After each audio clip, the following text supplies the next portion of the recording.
Hoje o blog do Sargento Cláudio Dias e o Movimento RET entrevista Norberto Russo. Quem é Norberto Russo? Bacharel em Direito pela Faculdade Batista de Minas Gerais, com pós-graduação em Segurança Pública pelo CRISP da UFMG, dezenas de cursos na área de Segurança Pública e Administração, diversos estágios na área jurídica, também oficial superior da Polícia Militar no posto de tenente-coronel, tendo ido para a reserva em janeiro desse ano, 2013. Pertenceu à turma de aspirante de 1990. O blog do Sargento Cláudio Dias e o Movimento RET, Renovação, Ética e Transparência, tem feito essas entrevistas para mostrar para a sociedade essas pessoas que tiveram e têm uma participação nos movimentos sociais, nos movimentos ativistas. Fala um pouquinho para a gente, coronel. É um prazer hoje ter o senhor nos receber em sua residência. Fala um pouquinho para a gente quem é Norberto Russo. Obrigado, meu amigo Sargento Cláudio. Um prazer estar com você, com seus ouvintes, seus leitores, do seu blog. Eu sou, como você bem disse aí, um oficial aspirante da turma de 1990, que atuei praticamente 90% da minha carreira na área operacional, praticamente todas as unidades da capital, o 13º, 16º Batalhão na região leste, 5º Batalhão na região oeste, 13º na região oeste, na região norte, enfim, uma boa participação, uma boa experiência operacional, e no final da minha carreira, como major, trabalhando como sub-RPM da região de Contagem, Betim, enfim, da segunda região. Trabalhei lá até o ano passado, meu último chefe foi o coronel Alvear, por sinal um dos melhores comandantes que eu tive.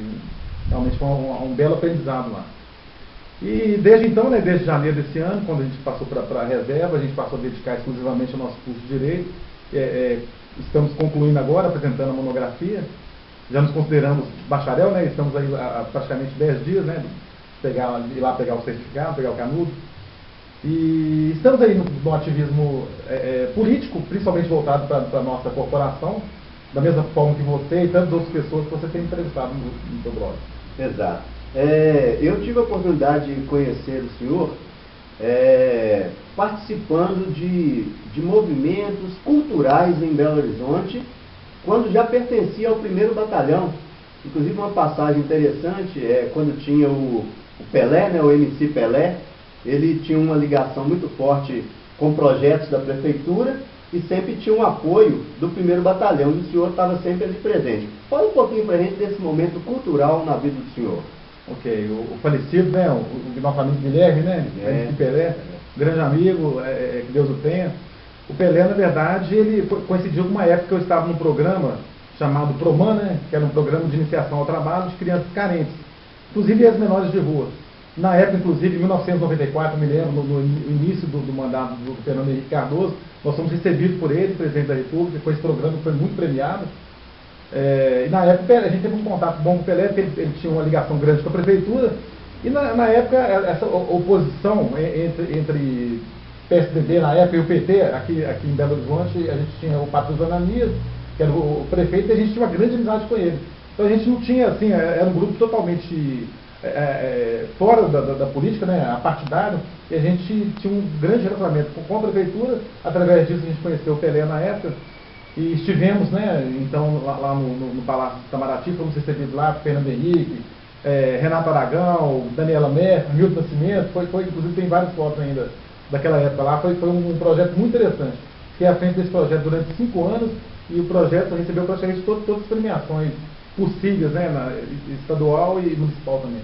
Exato. Eu tive a oportunidade de participar com o Pelé, com o Darlan Penedo, na BH Canto e Dança, durou bastante tempo. Me lembro. E a gente teve essa oportunidade.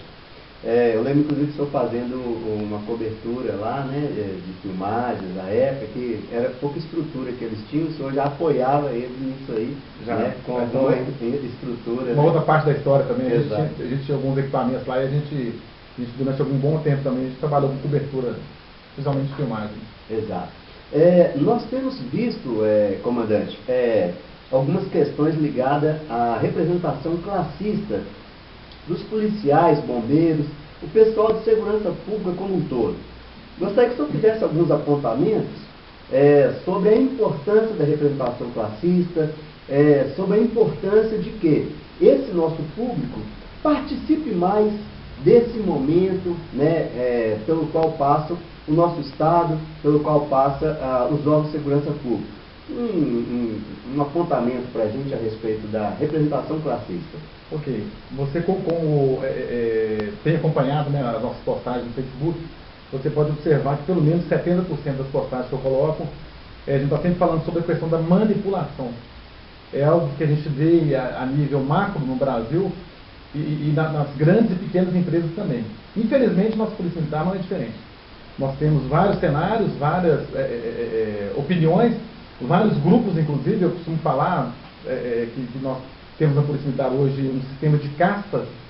Nós temos hoje pelo menos 4 castas bem definidas. Os amigos do comando são aqueles que estão nos locais-chave, no Tribunal de Justiça, agora a Defensoria Pública, que também tem a sua assessoria militar, Ministério Público, enfim. Segundo escalão, ou segunda casta, que seria o pessoal que está hoje no Estado Maior. Terceira casta são os oficiais mais reconhecidos dentro dos batalhões, e nem por isso os melhores serviços. Nós temos depois os que se desmotivam um pouco, porque percebem que estão fora desses grupos, e logicamente eles vão ser preteridos na época de promoção. Isso tem acontecido bastante. E a gente tem mostrado para as pessoas que, na verdade, nós temos o que a gente chama de rádio peão, você conhece bem, que é a rede de boataria, que tem na Polícia Militar, como tem outras instituições também. Não adianta falar que eu estou aqui. E, na verdade, quem é o Cláudio Casimiro hoje? Nós sabemos bem quem é você, a pessoa ética, a moral que você tem dentro da corporação, mas a gente sabe que se você não tivesse, por exemplo, seu blog para de repente se manifestar, mostrar suas opiniões, mostrar a pessoa que você logicamente as pessoas que você incomoda de alguma forma, pelas suas pretensões políticas, e não são pretensões pessoais, nós nos conhecemos, sabemos disso, é pretensão no sentido de abrir realmente a mente das pessoas, né? A gente está correndo vários riscos aí, exato, como perder previdência, a paridade praticamente não existe mais. Então tem vários riscos, e a gente sente que quando algumas pessoas levantam a voz para falar contra algumas maquinações políticas que estão havendo e estão acontecendo de fato, eles acabam criando uma rede de botaria para mostrar aquela pessoa exatamente o contrário do que ela está se propondo. É desconstruir, né? Desconstruir mais a pessoa. Então isso acontece com todos nós, aconteceu comigo várias vezes. O Luiz Barbosa, né? Que você entrevistou há pouco tempo também, eu estava vendo a entrevista dele. O Barbosa, na verdade, ele tem até uma forma mais eloquente, né? Talvez até mais agressivo do que eu. Ele mesmo fala que não é radical, mas ele usa um pouco do radicalismo. Não, ele é radical. Eu também me considero um pouco, às vezes, eu sei que a gente às vezes até exagera um pouco, mas na verdade é justamente porque a gente já passou por várias situações, por diversas vezes, a gente sabe como que isso é combatido por pessoas, infelizmente, que não querem o bem da nossa corporação, que se colocam como salvadores da pátria, e não são. Então é justamente o que a gente tem que ter, quando a gente participa do ativismo, e quando a gente começa a falar da questão da manipulação, a gente pede para as pessoas, não acredite em mim e não acredite no lado B, C ou D. Você vai conhecer o assunto, vai estudar o assunto, vai começar a pesquisar lá no Google, o Google é ótimo, tem todo tipo de matéria lá. Você vai começar a buscar a sua própria fonte de pesquisa. E aí sim, você vai ter condições depois de avaliar quem estava mentindo, quem estava manipulando, quem estava falando. Geralmente eu tenho comigo o seguinte: se uma pessoa vem para falar mal do Cláudio Casimiro, é porque de alguma forma o Cláudio Casimiro está incomodando aquela pessoa. Então já começa a ficar de olho, não é que não, é do lado de cá, de onde vem a informação. Porque a pessoa está colocando a balança, né? Exatamente, é colocar na balança. Isso na polícia tem acontecido muito. Então, quando aparece alguma voz, o Barbosa é um amigo pessoal, inclusive, uma pessoa que eu gosto muito, que as pessoas gostam de bater dessa forma, não, é um radical. Esquece o que ele está falando. E às vezes a pessoa vê aquele assunto que a pessoa colocou lá, que de repente é um assunto importante, porque o Barbosa realmente é uma pessoa com boa formação, é inteligente, tem coragem para colocar os assuntos da forma que ele pensa. Então a gente tem que ler o assunto, eu leio praticamente tudo que ele coloca lá e gosto dos artigos que ele escreve, mas a gente percebe que as pessoas têm um pouco de medo Por quê? Porque por trás, porque o medo, porque esse medo por trás da pessoa. Porque de alguma forma ela foi prevenida por outras pessoas. Então, não, peraí, quem que é o Russo? Quem é o Coronel Russo? O Coronel Russo é aquele rebelde, aquele que discordou disso, discordou daquilo, que virou as costas para a instituição. Então é assim que começam as questões. Eu falei do José Luiz Barbosa e tem o José Barbosa Neto também, Coronel Barbosa, até meu vizinho mora de perto de casa. O Barbosa é outro também que teve várias passagens na polícia, com um histórico de coragem, com um histórico de observar essas manipulações e a pessoa acaba sendo entendida como um rebelde. Mas por quê? Porque por trás daquelas pessoas que estão sendo denunciadas de alguma forma, por trás dos sistemas que estão sendo denunciados de alguma forma, existe toda uma rede de boataria para desconstruir a imagem de quem está enfrentando o sistema. Você assistiu o filme Matrix? Assisti. O filme Matrix mostra bem a pílula vermelha e a pílula azul. Exatamente. A pílula vermelha é aquela pílula, essa pílula aqui é feia, mas vai te dar a verdade. Engole ela para descobrir. Ah, mas pera, meu olho está doendo. É porque você nunca abriu seu olho, né? Então, assim, é uma história extremamente filosófica, né? Muito importante. Mas que demonstrar fala a realidade. Exatamente. Uma outra coisa muito importante, só tocou na questão das mídias sociais aí, e hoje dessa importância dessa ferramenta que é a internet. E o senhor é um dos gestores do grupo Brasil a Limpo, que tem feito vários comentários e oportunizado a pessoas postarem seus comentários sobre o momento político vivido pelo país. Gostaria também que o senhor fizesse algumas considerações sobre esse momento conturbado pelo qual passa a nossa nação Brasil. Bom, nós que gostamos da história, né, gostamos da filosofia, a gente sempre pega a história, a gente recua a história pelo menos uns 20 anos antes daquele momento histórico. Então, dentro da sociologia, para quem teve oportunidade de ter noções, pelo menos, de sociologia, vai descobrir o que é o fato social. E o fato social mostra o nosso planeta hoje, mas mostra tudo que vem sendo construído para o planeta ser o que ele é naquele momento. E aí, quando você olha hoje, o partido governante é o PT, Partido dos Trabalhadores. Aí você recua as origens históricas desse partido, você percebe que no início da década de 60, é um partido que ia depor João Goulart, a gente sabe disso. João ia ser deposto pelo regime comunista. Foi uma época de aproximação das mesmas pessoas hoje que são os líderes do partido, a própria presidente Dilma, Lula, José Dirceu, Genuíno, todas essas pessoas estavam envolvidas diretamente com o socialismo, na verdade, comunismo cubano. E na época existia interesse de Fidel em financiar terrorismo, sequestros, assaltos. E isso não é coisa proibida de se falar, porque é história, todo mundo sabe disso. A própria presidente Dilma acha que foi presa política na época, mas não foi presa política na época. Na verdade, existia um grande sentimento nacional, a opinião pública estava voltada para a questão de que a gente não quer o comunismo, nós não queremos comunismo aqui. E o governo militar, na verdade, o que ele promoveu em 74 não foi um golpe, nós historiadores sabemos disso. O governo militar, na verdade, ele promoveu um contra-golpe ao comunismo.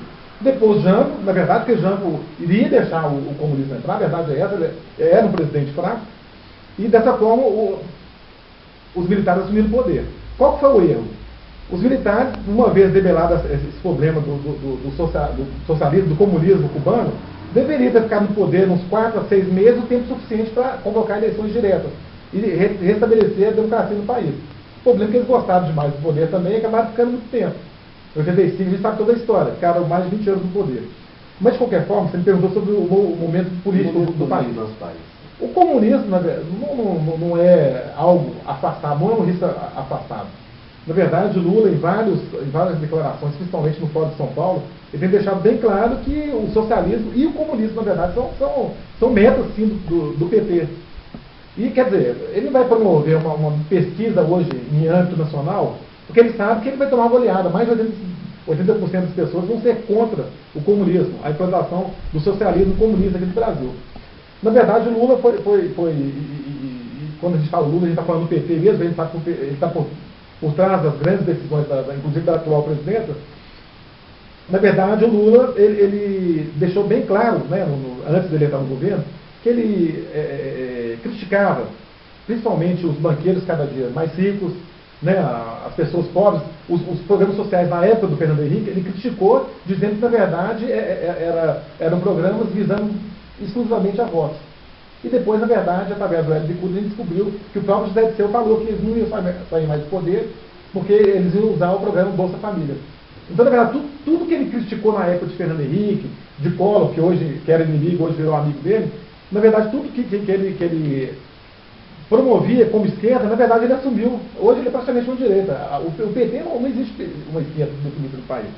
Na verdade, se a gente olhar a Constituição de 88, nós vamos verificar que existe, inclusive, a previsão de tributação sobre grandes fortunas, que o Lula tanto criticou há 15 anos atrás. Por que em 8 anos de governo ele promoveu isso? Mudou o discurso. Mudou o discurso. Por que os ricos estão cada vez mais ricos?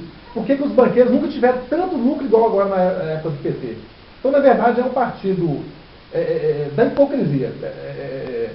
Na verdade, fica parecendo que a gente faz campanha contra o PT, mas a questão não é essa. A questão da hipocrisia por trás do discurso do partido. Um discurso que foi feito de uma forma na década de 60, 70 e até 80 antes de entrar no poder, e depois de entrar no poder ele fez exatamente o que os seus antecedentes fizeram. Exato.